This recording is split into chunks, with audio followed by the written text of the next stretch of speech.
So first and foremost, I cannot believe this is my 5th budget presentation. I think that went by a little too fast for comfort. So with that, we'll go ahead and get started. I think it's important to note the process of which we do the budget. I think that sometimes it's a misunderstanding, if you will, that council gets this today and we vote on it, and that is not how it works. In fact, we actually start, believe it or not, we're already looking at next year. And so in the fall, we have established a process internally that we focus on our capital improvement plan, which it goes in front of the Planning Commission, and that starts prepping our staff to integrate that into the budget request. And then in November or December, depending on how that falls, City Council actually takes time and does a retreat to strategically plan and make sure that those focused areas that I'll talk about actually in just a few minutes are also presented in that budget. And then in the winter, right when we come back from the holiday, staff takes about 2 months of their time going through the budget, their budget requests, taking into consideration the goals and priority areas that City Council has. And then we end up meeting with Council typically in March. And actually this year, we did an entire Saturday in March, I think it was March 11th, and then met again on Monday, April 3rd for another 4 hours, I think it was. So there is a lot of time and intensity that goes into this budget process. And then this, of course, is the ending focus where Council actually adopts this. So I'm actually taking what was about 80 slides during the budget workshop and condensed it into about 20.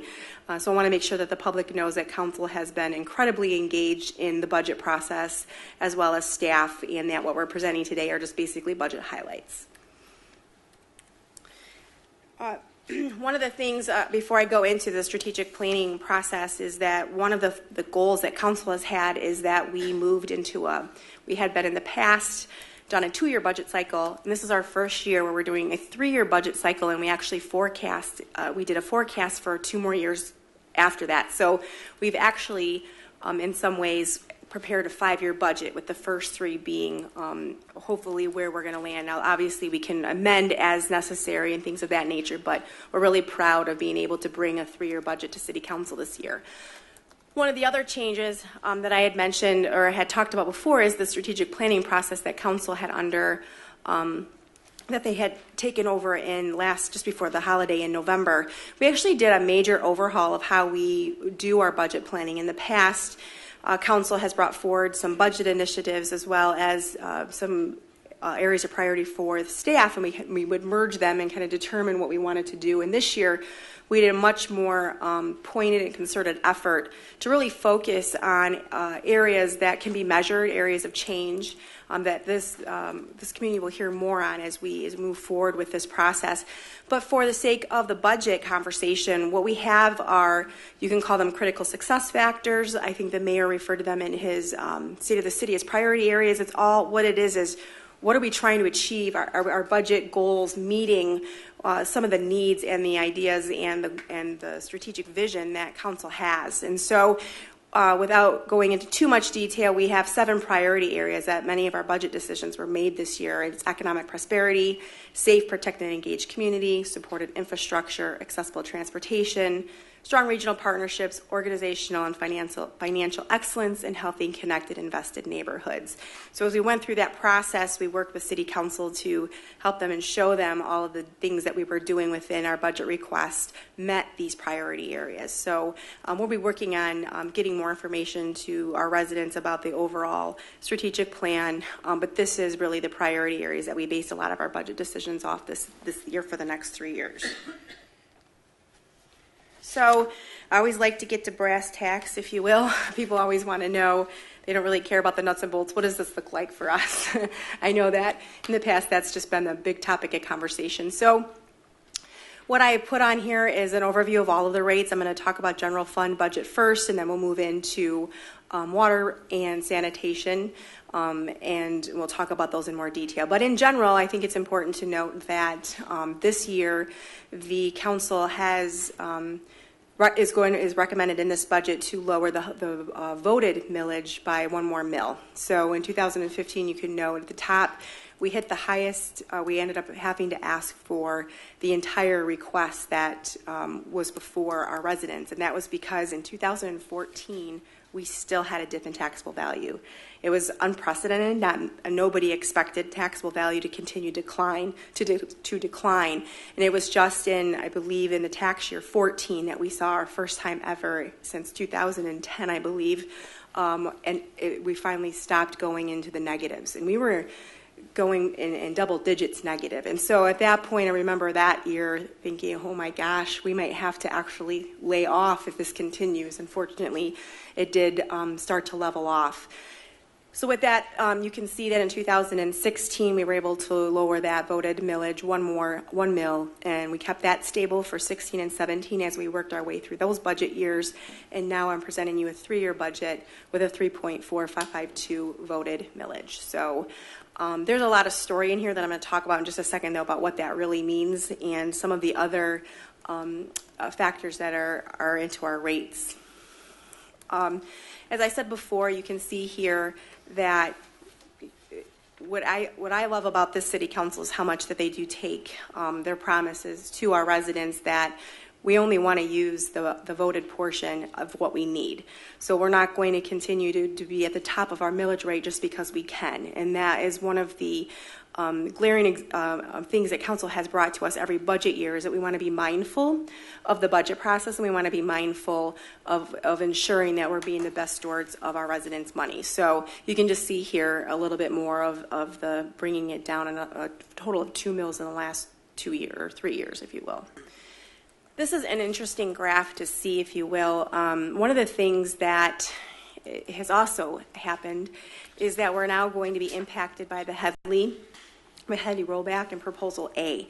So again, when we were seeing a taxable decline, that was not a factor. But when we started seeing a rise in our property values and very low inflationary rates, we started getting tacked on the heavy portion of losing some mills. So you can see through the next few years that without a choice, over the next 2 years, you're going to see another reduction of over 1.5 mils because of the heavy rollback. About a half a mil each year is what we're anticipating we're going to lose. So it was actually a much bigger deal that council was able to lower the voted portion, because we're still going to be seeing a loss in that taxable value.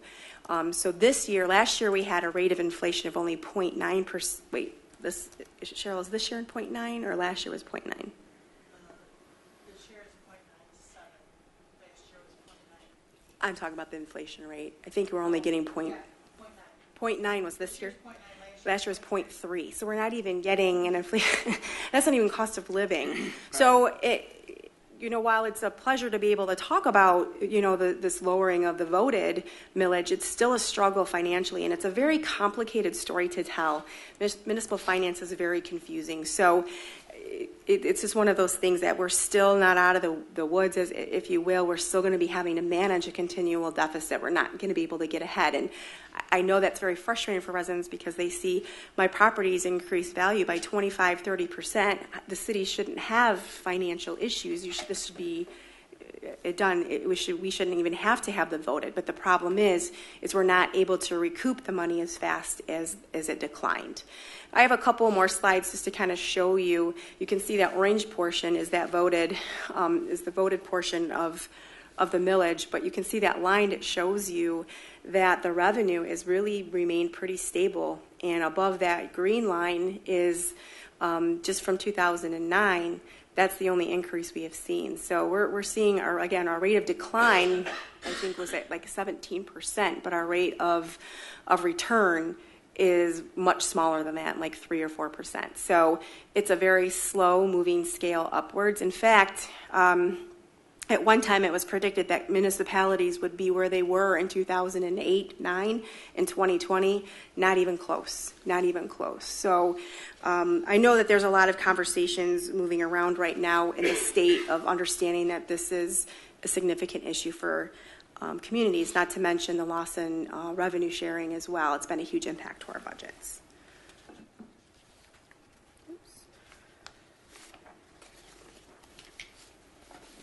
So that is just kind of where we are in general as it relates to the state of our revenue and our finances. So we've had to be very careful and very concerted on lowering that millage, and I think that we have a really good, solid foundation for our budget, having a 5-year capital improvement plan as well as our strategic plan, and now we have presented a 3-year budget with a total of a 5-year forecast, which I believe was really helpful in making the decisions that we made as it relates to lowering that millage and understanding what that looked like, and do we feel very comfortable with our decision. So I think now that we kind of have that background, I'm just going to touch on some budget highlights. And again, when working with City Council, I think it was an 80-page PowerPoint, of which I'd be happy to share with anybody who wants to see that. We are going to have a budget book that'll have a lot more detail that people can see within the next couple of weeks. But what I wanted to do was really focus on the budget highlights, and what we did internally was focus on what, as a resident, what am I getting? What is this budget going to bring to me? So that's kind of where I focused, because otherwise we would be here for, well, we met for like 12 hours in total. I don't think anybody wants that. So if there's any questions, please feel free to interrupt. In the area of technology, I know, again, that's probably the most unsexy thing about government, but it really isn't anymore. So many people are really using and wanting technology within their community. So there's a couple things that this community is going to see.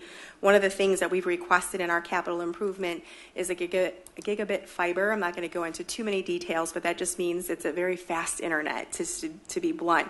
But that's going to lay the groundwork for not only for our organization to be able to manage all of the things that are going online, but it's going to start to set the stage for us to allow some groundwork to be had for more public spaces with Wi-Fi. It's one of the key components that we'll need to start looking at, more of that public component.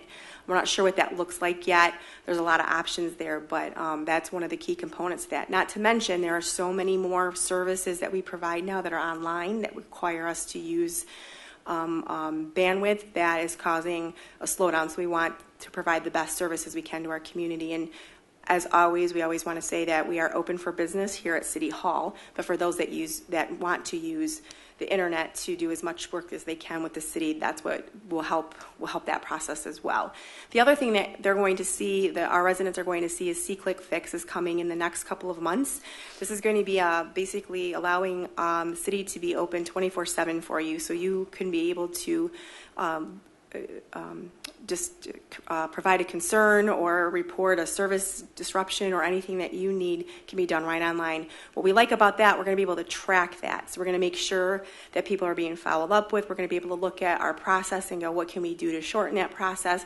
But also, what's going on? Are we noticing that this particular area has these particular issues? And we can start to take a look at that and map that and understand and actually look at more prevention rather than reaction. So C-Click Fix we're very excited, is coming in the next couple of months. It will be a good addition to we're also doing an upgrade to our website using the tools and the analytics that we've had for the last few years to make sure that we're providing the best website as well for those that want to use the internet to access City Hall. So again, it's kind of boring in some ways, but for a lot of people who want to use technology to participate in their local government or get what they need, we're setting the way to make that easier for folks. This is a big one. City Clerk actually has a lot of changes happening for this next year. Starting with new election equipment. I think that's a crucial conversation to have. Our equipment is fairly old.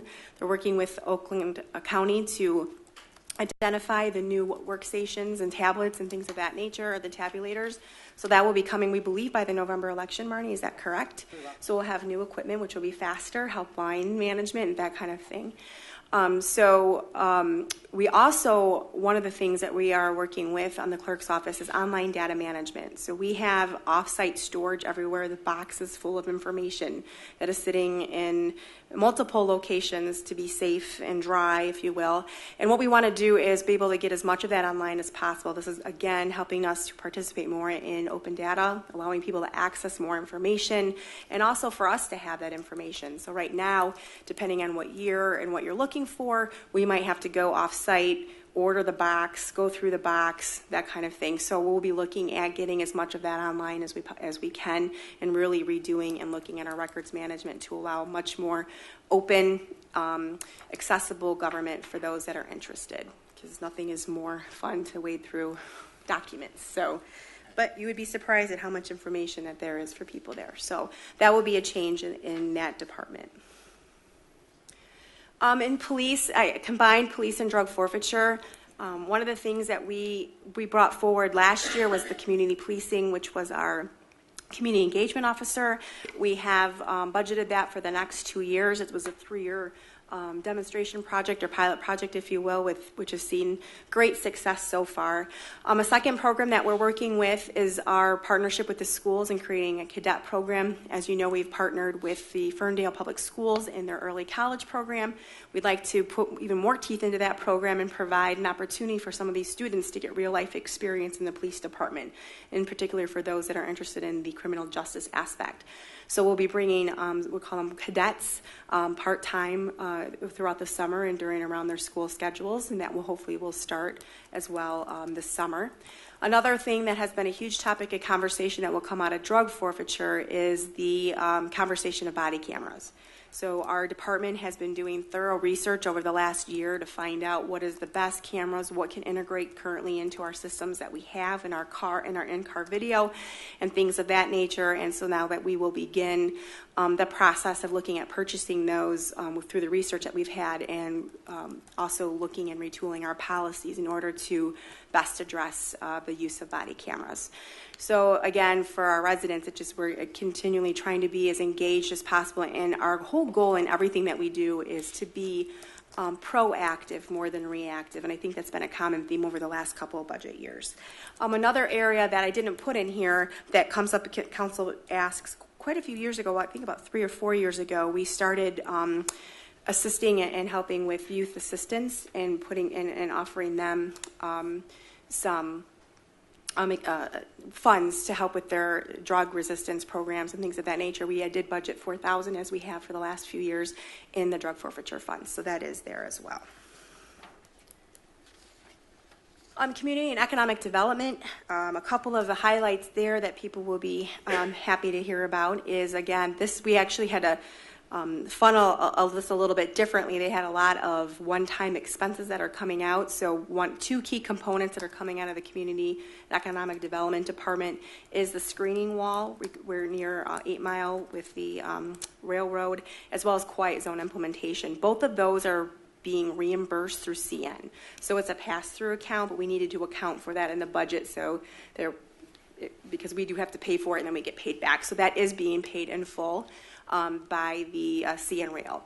So both of those should be, the quiet zones for sure will be in no later than the end of the summer, and the sound wall will be in construction. You'll notice a huge uptick in permits this year in community and economic development due to some large developments that are there. Again, these are one-time revenue generators. We aren't planning on having that high of permits over the next few years. So you'll notice an uptick in some of our contract numbers. In particular, we use Safe Build for a lot of building inspections and things of that nature. This allows us to move up and down depending on the height of development of what we're doing and how many people we need. So we'll see there's lots of changes with them, and their budget changes drastically over the course of these 3 years based on what they expect for permits. Another change that you'll see in community and economic development, which we're really excited about, is hiring another planner that's focused on environmental sustainability. The FESC, along with a lot of the things that we have been doing here within our organization, have been focused on environmental sustainability, but we kind of hit a wall, if you will, as it relates to there's so many amazing things that you can do that we just are not equipped to handle. We don't have the skill sets on staff for that. So this particular planner not only will be able to help in the planning department with general planning, but we'll be able to really focus our area of everything that we do, from every park that we plan to development to buildings, things of that nature. How are we best providing environmental sustainability practices in there? And so that has been, I think our community has really rallied around ensuring that we're protecting and using the environment to the best of our ability, and this position is really going to help us with that in the area of planning, but also be able to use them in other ways as well. So we're really excited about the potential that this position will bring to the skill sets to our organization. And this is actually, this planner, this position, because of the nature of it, a lot of it being in roads and water and things of that nature, it gets disseminated through a bunch of funds, and so it's not just a general fund expense, and that's really important to ensure that all areas that we do within this community, that we focus on the environmental sustainability portion of everything that we do. Public services. This is another one. This is an extension of the things that we have already prioritized, the tree canopy being one of them.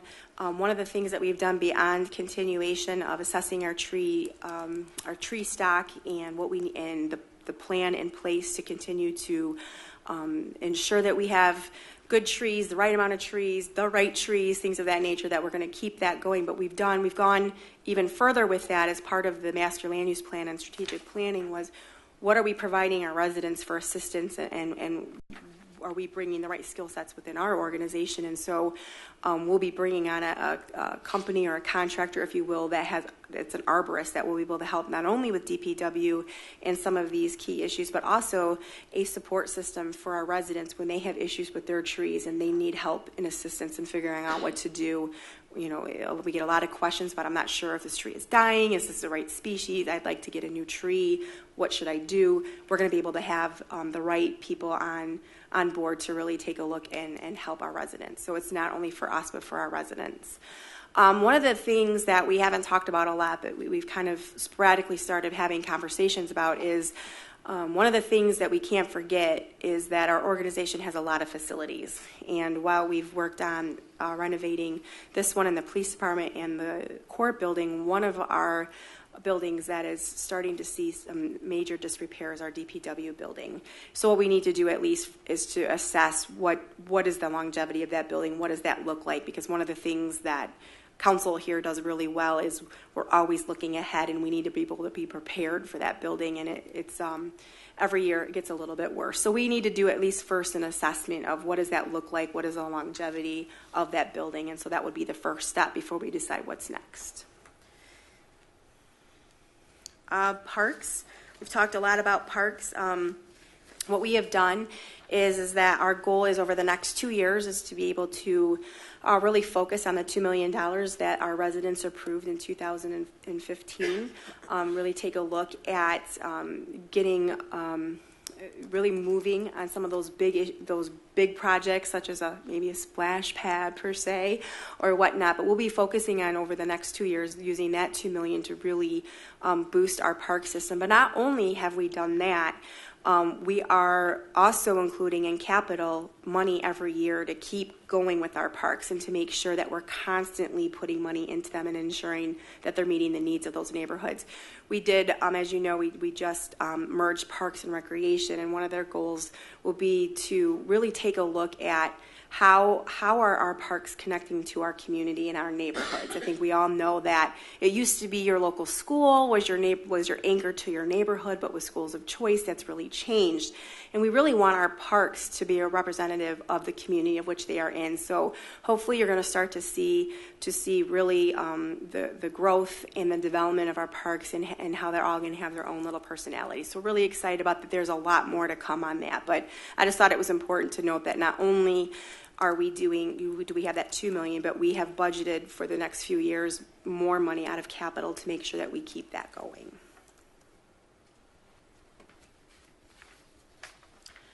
This is actually that was the end of our general fund. I just wanted to show that you can see that our revenues have stayed very consistent. We are not anticipating putting any more money into our fund balance. By keeping this over the next 3 to 5 years. Again, the last two are a forecast. They're not as detailed, but it's a good approximation. We're keeping our fund balance at about 27%, which is where council wanted it to be, between 25 and 30. It gives us a little flexibility if we need to dip into that at any time.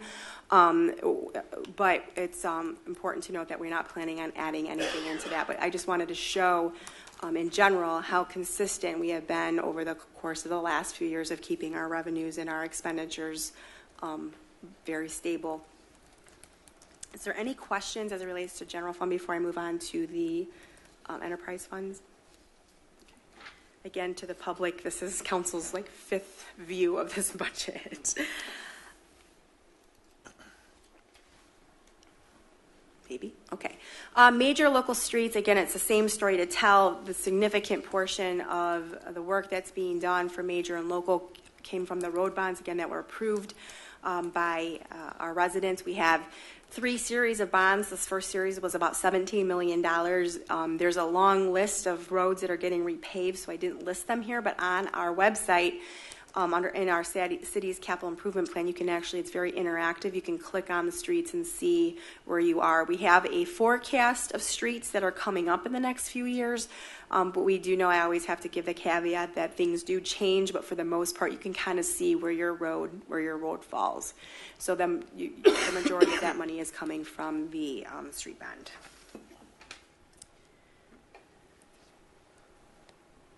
Sanitation. This one is, we're excited to report that we are moving single stream this year. Currently, SACRA is working on the new MRF building. That more than likely will not be done until November, but we have received word that single stream will start prior to the MRF being open. We're still not sure of the date. It's anywhere between July and September, and as soon as we know more, we absolutely will start promoting that with our community. People will get an opportunity to have roll-off carts. Will allow much more room for recycling, and options for those that, if it's, if they don't want that large of a roll-off, there will be opportunities to get a smaller cart as well. But we're really excited about the single stream that's coming. And we actually anticipated that. We worked through that last year in our budget. And so one of the things that we did is we planned ahead again for the cost of that. So that's already been banked into our rates. And this, I like this slide again because it goes back to the original conversation I had about the challenges that we are being faced with as it relates to our millage rates. So the sanitation fund is also subject to Headley. And so what was really interesting is when you look at our revenues in the sanitation fund, we're actually only seeing an increase of about an average of $12,000 a year from our millage rate.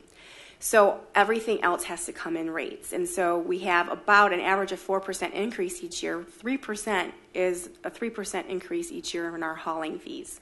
So that's 3% of that 4%, and the 1% is, the other 1% is a lot of, is our costs and/or the fact that we're not getting any more revenue. So this is, to me, just goes to show you again the challenges that we're being faced with Headley. If we were able to take full maximum capabilities of our millage rate for sanitation, our fees wouldn't be as high. So it's, at the end of the day, it costs what it costs for sanitation, but that's why people will see an increase in their fees versus an increase in their taxes for that particular portion. So I wanted to give a history as it relates to sanitation rates. Again, we're going to see an average from 18, 19, and 20 of 4% each year. And we did just go back out to bid. We are part of SACRA, and so they had just recently of last year went back out to bid, so we were able to hold steady with our hauling rates at about 3%. Auto parking fund. I don't know if anybody knows, but we're looking at a parking deck potentially. So what we did when that fund was really accounted for what potentially would cost for a bond, as well as we put money in for parking support as it relates to temporary parking strategies. We had to take into consideration that typically your first couple of years of having a parking deck built, you see some revenue loss as you're getting people into the parking deck. And so we took a lot of those into consideration on the auto parking fund. This fund for sure will come back for a mid-year adjustment. We just targeted what we could and what we knew to be true at the time. So I will account, though, that one of the things that keeps coming up is that we have promised that we're working with DPW that we will not be redoing any parking lots while we're in construction. So we're moving around some of our parking lot. The plans we had for parking lot maintenance have been moved around to accommodate that. So that question comes up, so we like to bring that up. So again, that fund will be revisited in the mid-year adjustment, I am sure. So the last one is our water and sewer. This is such a fun one. We've done a lot with this fund. We've been up and down a little bit just due to some of, really trying to right the ship and making sure that that we have the right rates at the right time. One of the things that we started in 2015 or 14, I believe, I think it's 14, is we had Plant Moran look at what we call a smoothing model, a 5-year model. So this year was the first year, or actually, so I think it was 2015, I apologize. 2016 is the first year that we use the smoothing model. And we, every year, will update that, so we're kind of always be, so right now, once we turn in this budget, we'll get another 5 years and we'll smooth it out again. So what you'll notice is that there's about a 3.5% increase in 17, 18, and 19. That is, we have over $2.5 million in capital planned for water and sewer. So you'll see that primarily makes up the increase as it relates to why costs are going up. So we are a pay-as-you-go community as it relates to our capital needs for our water and sewer. And so again, once we have the model, we'll re-smooth it again and make sure that we're keeping rates as steady as possible. Is there any questions on water? Again, with some of the changes that we've made, I know they're still going up, but costs continue to rise. But at the height in 2012 at 110. In 2020, we're still not back there yet. So we have made a concerted effort to reboot and really take a look at our fee schedule and how we do our fees in water. Any other questions on that?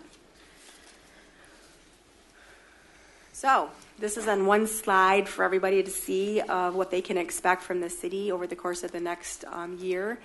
I think that I am thrilled with our team that we were able to put together a 3-year budget with a 2-year forecast beyond that. I think that was very helpful in the conversations that we had, and it allows council to be very strategic and forward-thinking and know and understand what our risks are over the next few years. And I think that obviously there'll be some changes when you go that far out, but to just have some kind of idea of where we are is so helpful in our decision-making, and I really appreciate council's push to really move us in that direction. So I don't know if council has any more questions or any points of clarification they want to give, but other than that, I have finished my Well, it is a public hearing, yes. correct? So yes, it is.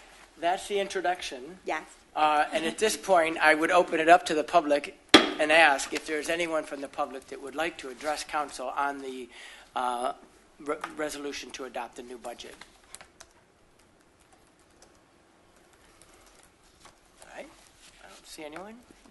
So I will close the public hearing, and then I would open it up to council for questions, comments, thoughts. I would just, through the chair, I don't have any questions. As the city manager pointed out, we've seen this a lot. But that's a good thing because I think I'm really happy where this budget's landed on, particularly the fiscal responsibility that this council has shown through the years and in this budget as well, and it reflects in the next 5. So I just don't want anybody to interpret lack of questions